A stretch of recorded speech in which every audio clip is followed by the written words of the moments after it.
A new report release has shown that the Carney government has actually taken the debt of the government to 110% of GDP, making it nearly impossible for us to do anything other than pay for the government. In addition to that, the military is losing people faster than they're bringing them in. All that and more. Welcome to the Canadian Shield. My name is Sterling.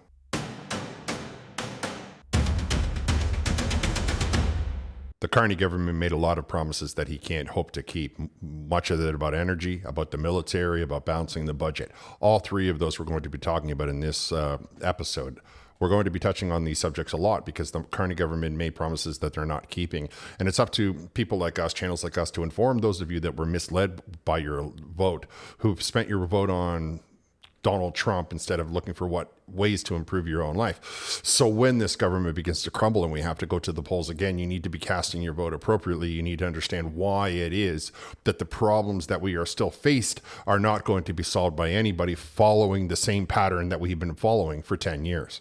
So to that end, we're going to be talking a lot about energy, and we're going to be talking a lot about the military, as I already said. We're going to start with the report released by the Fraser Institute talking about how the Prime Minister must excise terrible energy policies, which means he's got to get rid of them. Before his election victory, the Prime Minister excised a widely despised element of Canada's climate policy, the consumer carbon tax, which was imposed directly on Canadians for the consumption of energy.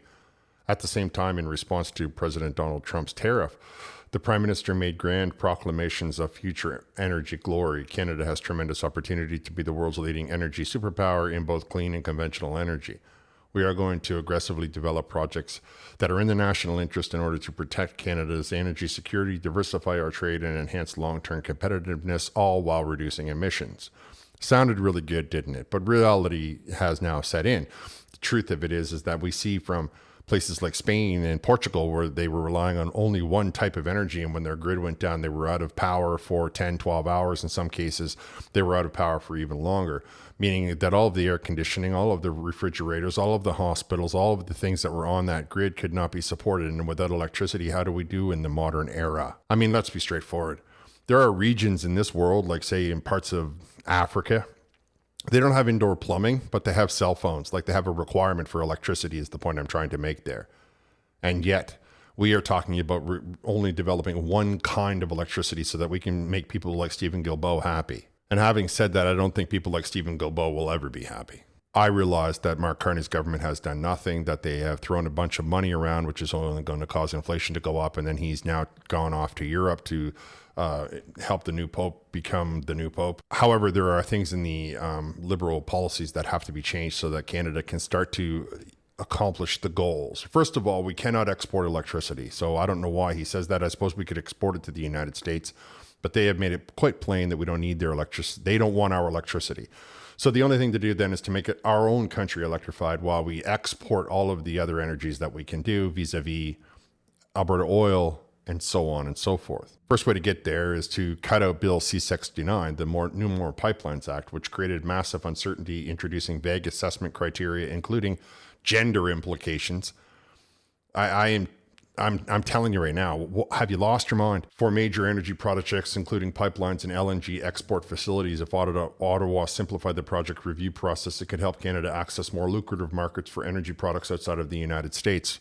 Right now, our number one consumer outside of the United States is China. Good job on that, Liberal government. Then there's Bill C-48, the tanker ban bill, which changed regulations for large vessels transporting oil to and from ports in British Columbia's northern coast, effectively banning such shipments and limiting the ability of Canada's firms to export to non-U.S. markets. The tanker ban should be the obvious sail forward. That was a horrible pun, but I didn't write the article. Next up, Trudeau's plan to cap greenhouse gas emissions from oil and gas sector at 35% below 2019 levels by 2030. Alongside major new regulations for methane emissions in this sector, these regulations will likely raise costs and curtail production. By removing them, Ottawa can increase the ability of Canada's energy sector to compete against the rising U.S. energy sector. And lastly, the clean electricity regulations, which we know because we saw proof of the clean electricity regulations in Britain. that the average household is going to have to pay an extra 15%. And as I've covered in another article, none of that ever discusses how much the electricity goes up for the businesses. So now you're paying 15% more electricity at home because of the clean electricity regulation. It's less reliable because, you're not allowed to burn anything, right? It has to only be made from windmills. And it doesn't tell you how much more it's going to cost you at the store because the business is also being forced to pay higher electricity. All of these mean that we cannot ever get our electricity, our energy sector off the ground, especially compared to the way that the Americans are taking care of the energy sector right now. Mark Carney sold us a bill of goods, as the expression goes, which is just a fancy way of saying that he lied right to our faces. And many of us understood that that was the situation. And those of us that didn't understand, those of us that were voting emotionally, can now start to see that the reality of their vote being cast in the wrong direction and how much it is costing not only themselves, but the people around them. So I have another article here about how what Carney should be doing is addressing the Alberta issue, that he should be treating Alberta with the same respect that he treats Quebec, for example. And Quebec should also stop casting so much hatred towards the Western provinces. If they don't want oil, then I will believe that they don't want any oil when they stop driving cars, when there's not a single vehicle in the province of Quebec, and when all of their electricity is powered by the St. James Bay project, then I will start to consider them to be serious. Otherwise, when I see them running around on the exploits of the petroleum and the fossil fuels and all of the everyday occurrences and all of the modern day luxuries that they take care of, I absolutely have no respect for any of their wishes, especially people like Stephen Guilbeault, who has no problem at all using refrigeration, a chauffeur-driven car, cell phones, and all of the other luxuries that are primarily put there because of our discovery of oil. Now, the Carney government should end damaging energy policies amid separatist sentiment in Alberta. And I know the media is trying to drive a giant wedge through the country because they think that they understand the outcome. Or maybe they're just doing as they're told, and that's why they were given such a gigantic check earlier this year, so that Carney doesn't have to make a budget until this time next year, I suppose. That's because the far left media is firmly in the pocket, the hip pocket of the Carney government and all of the people that run the organization. Don't forget, it's not just the reporters. The reporters will do whatever they're told to do. But the shareholders, the people that are pulling the strings, these are the people that are actually in bed deep with the Liberal government, because the Liberal government is led by insiders, not by people who are trying to do what's best for the people on the ground, but for people who are doing the companies and the corporations. That's why the Liberal government is always giving out money to other gigantic corporations, because that's who they're in bed with. Anyway, I'm getting across topics because we're talking about the complete exposure of the federal government trying to essentially turn one half of the country against the other half of the country while they themselves pillage the country, or at least that's how it appears. Now, obviously, we know that Alberta is upset with Ottawa, and they're upset for good reason. If you had a lot of money sitting in the bank and somebody was telling you that you weren't allowed to utilize it, you'd be upset too. If you were sitting there being told, don't worry about it, we're going to give you a handout instead of you having a good job that will pay you 3-4 times as much as we can give you in that handout, you would be upset too. Canadians and Albertans have been very patient. This isn't something that just happened right now. This is a 10-year issue, and looking at as much as 14 years it's going to be happening. And as it turns out, the history for Alberta goes way deeper than just what you and I are aware of in the modern day. For example, from 1981 to 2022, which is the most current data available for the CPP, Albertans' net contribution to the CPP, meaning the amount of Albertans who paid into the program versus how many of them retired inside of Alberta, was $53.6 billion. $53.6 billion is how much Alberta has paid into the program that they didn't benefit from. Staggering amount of money. This is now what the far left likes to call systemic. This is systemic discrimination against fossil fuels, systemic discrimination against conservatives, and systemic discrimination against Albertans.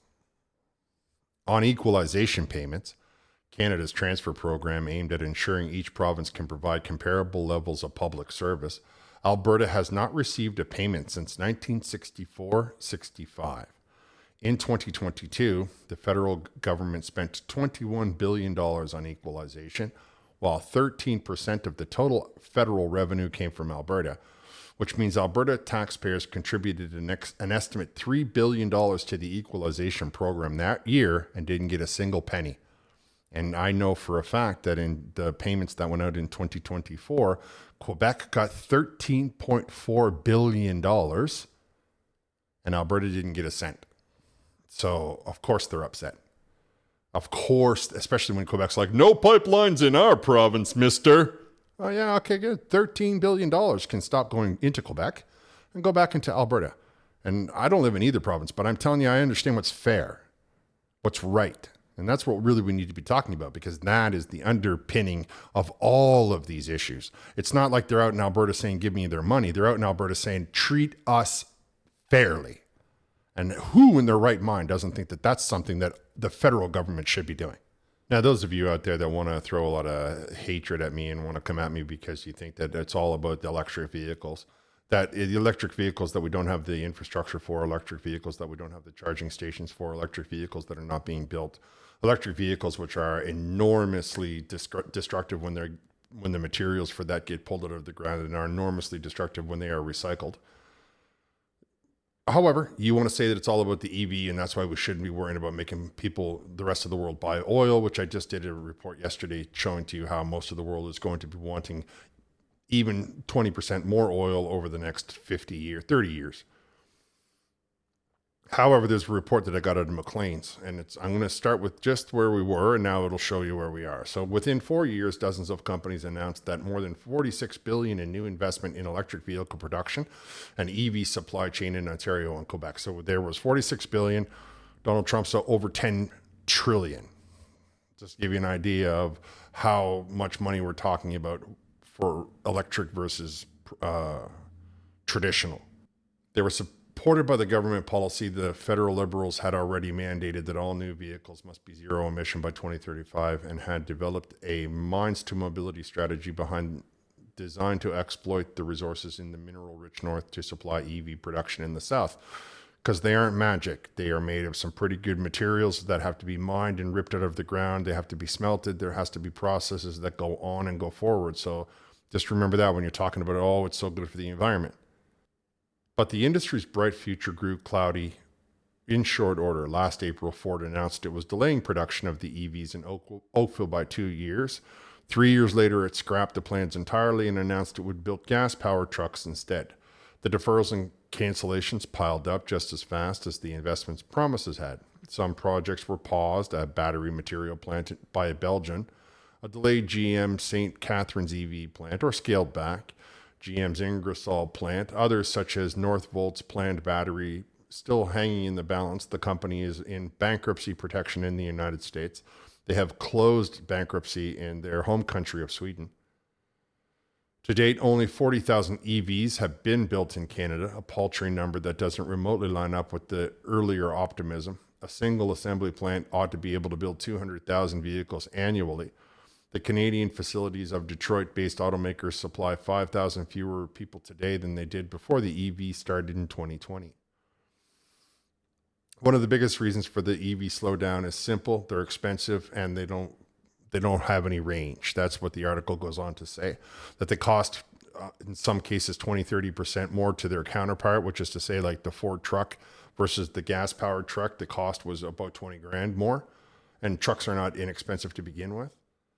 In addition, people couldn't charge them when they drove them to work. People couldn't take them on long drives. They couldn't be charged. And I think that people overlook some of the day-to-day problems that arise from electrical vehicles. One of the biggest being the torque. And you're like, no, torque is sexy. I see it on the drag strips all the time. Yeah, you know when torque isn't sexy? When you pull up to a stop sign and you are trying to drive away, but you can't because the torque is so strong that it's actually driven you into the stop sign. Or the torque is so strong that it's actually polished the snow and just made you sit on your own little personal ice rink. Anybody who's ever driven in the snow knows exactly what I'm talking about. When you come away, when it's snowing or when there's snow on the ground and you're starting out from a stop sign, you start slowly because you need that traction to kick in, and you don't need to make a little polish spot that will never allow you to leave the space. That torque is not good in the snow.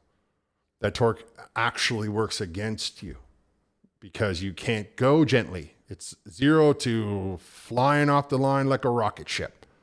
And that's great in areas that don't have any ice and snow, I'm sure. In addition, all of the numbers that we hear are where these cars are tested in Australia, or where they're tested in New Mexico, or where they're tested in California. And then when we take those exact same cars and try to put them into the conditions, leaving the snow aside, just dropping the temperature to -10, the battery gets a third of the charge out of it. So the reason that the electric vehicles are not taking is the expense is one thing, because they cost a lot of money to manufacture, because they are 4 times as heavy on rare earth minerals or even just mined materials. However, the problem is that they are not functioning in the environment. So people gave them an opportunity. People gave them a chance. People even ate up all the extra costs of getting a charger built and all of the rest of it. So now we have this federal government thinking in their mind that they're going to get in the way of Alberta development, get in the way of all the jobs and all of the money of that development, while trying to force Canadians into a vehicle that is not safe for the weather that they live in, not as functioning as the weather that they live in, and not being manufactured by any of the world's largest by the world's largest vehicle manufacturers. Before we cover the enormous debt of the government and how that's going to impact Canada, probably pushing us even closer, even in past a recession and into a depression, we will talk about the government being dishonest in the recruitment levels that they keep claiming. I got this from the CBC. All links will be in the description.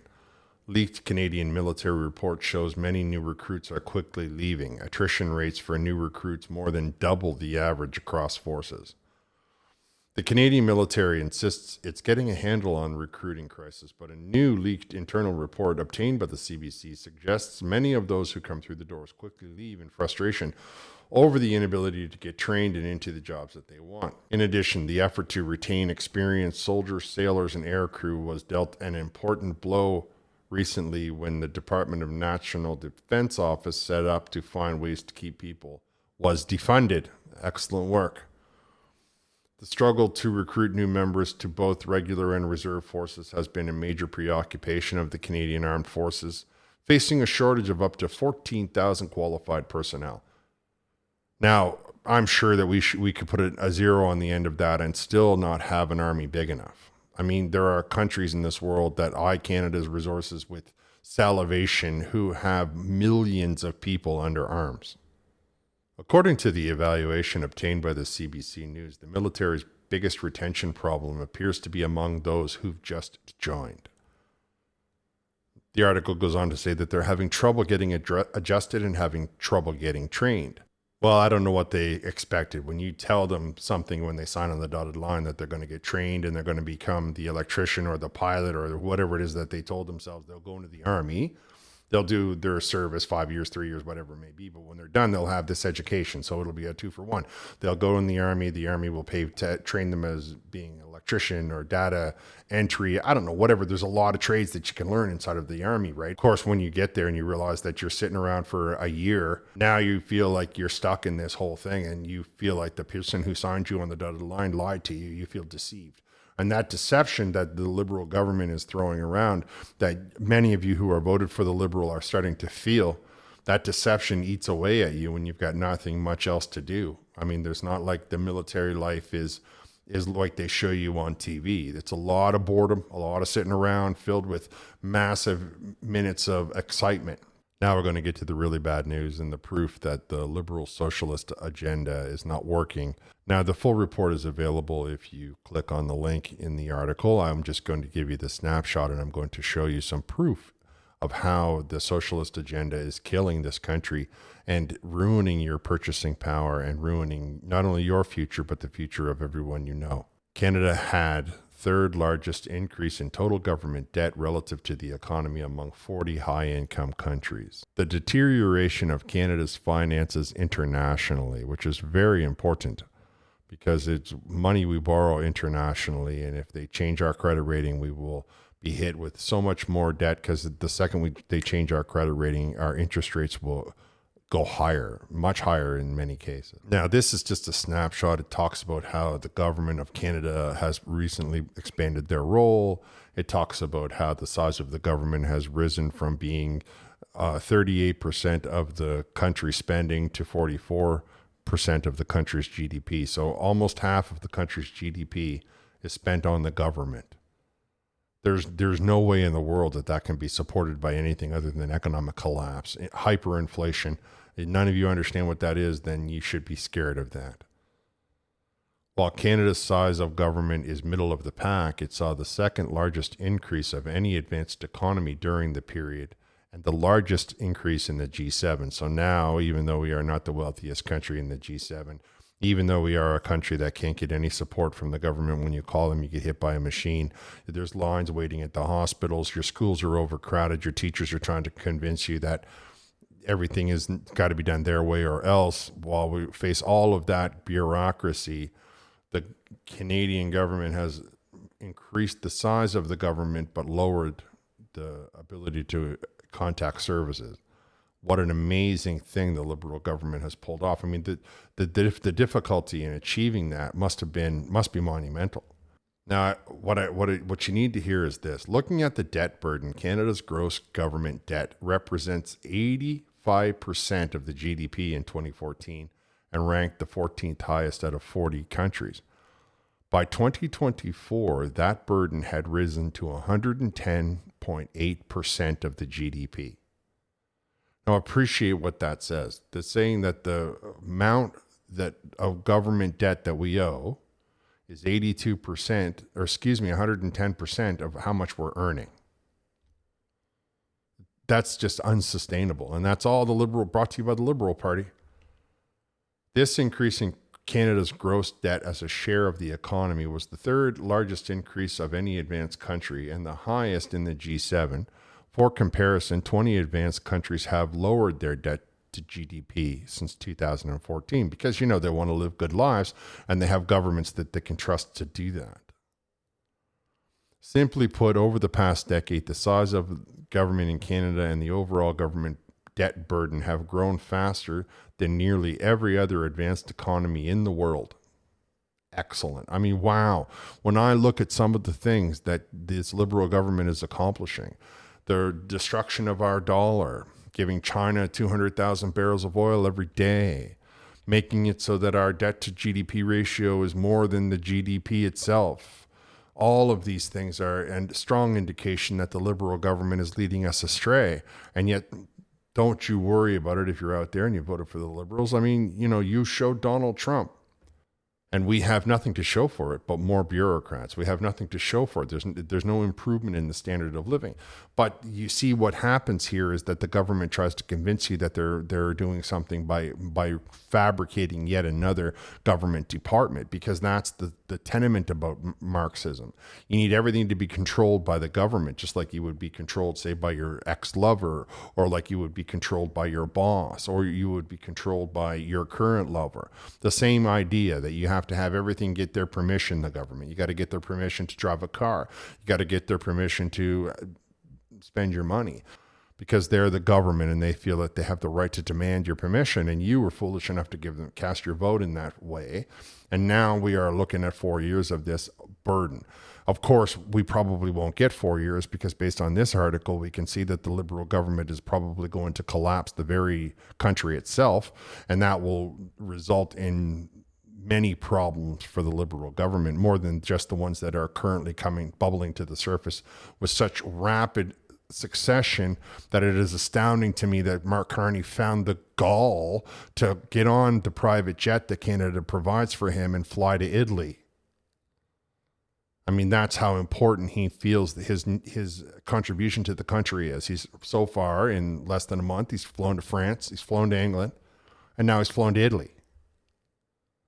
I mean, I don't know about you, but I just feel like the guys should be here looking after this problems and all of our problems until they're fixed.